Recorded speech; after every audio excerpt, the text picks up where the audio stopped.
Quando eu leio as palavras de Jesus na cruz, clamando por seu Pai, dizendo: Deus meu, por que me abandonastes? Eu penso numa cena de horror, eu penso em alguém desesperado, eu penso em alguém aflito, vivendo um verdadeiro inferno. O texto diz que estava escuro, do meio-dia até as 3 da tarde, a terra escureceu. E Jesus estava experimentando naquele momento todo o julgamento de Deus contra os nossos pecados. O meu pecado estava lá. Foi por mim que ele morreu naquela cruz. E ele precisou pagar um preço caríssimo para que eu pudesse ser salvo. Aquele momento de julgamento que oprimiu e esmagou o corpo do meu Salvador foi o momento em que me trouxe libertação e vida eterna. Mas ele precisou passar por aquilo, e aquilo deu a ele um grande sentimento de abandono, de dor terrível. O livro do profeta Isaías, no capítulo 53, diz de maneira tão clara o que aquele momento significou para Jesus e para mim. É ali, naquele momento da cruz, naquela hora escura, é que ele tomou sobre si as nossas enfermidades. É ali que ele levou sobre si as nossas doenças, que ele foi castigado por Deus, foi ferido e oprimido. Ali ele foi traspassado, cortado, perfurado pelas nossas transgressões. Ele foi esmagado por causa das nossas iniquidades. Ali naquele momento ele foi castigado para que nós pudéssemos ter paz.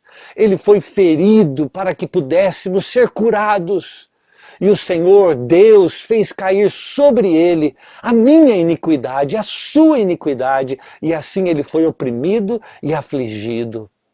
A Bíblia continua dizendo, no livro de Romanos, capítulo 5, que quando nós éramos pecadores, inimigos de Deus, que merecíamos o castigo de Deus, Cristo morreu por nós. O apóstolo Paulo diz em 2 Coríntios, no capítulo 5, que ele se tornou pecado por nós, para que nele nós tornássemos justiça de Deus. A única maneira em que nós fôssemos justos diante de Deus é que a minha injustiça fosse derramada sobre o corpo de Jesus.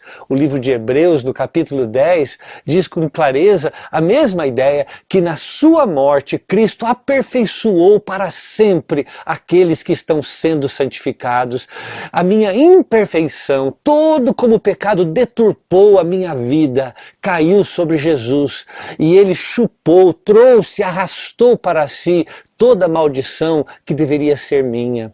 O apóstolo Pedro, de maneira tão profunda, ele diz que Cristo levou em seu próprio corpo os nossos pecados naquele madeiro. Era assim, desta maneira dramática, que Cristo estava enfrentando aquela hora final da cruz. O texto claramente diz que a escuridão caiu sobre a terra. Deus estava julgando o mundo naquele momento. E Cristo, tendo sugado, puxado para si os pecados de todos aqueles que um dia iriam crer em seu nome, ele estava sendo castigado por Deus. E Deus, sendo santo, não podia ter comunhão com ele. Eles se separaram. Pela primeira vez na eternidade, Deus Santo separou-se do seu Filho porque Jesus estava carregado de pecado sobre ele. Ali, ele carregou o meu pecado. E nesse processo de levar o meu pecado, ele me deu salvação. Somente aqueles que creem que aquele momento de horror de Jesus pode me dar paz é que serão salvos de verdade. Eu creio, por mais horrível que tenha sido, que o meu pecado estava sobre Cristo naquele dia. O seu estava lá? Eu espero que você também creia assim. Deus te abençoe.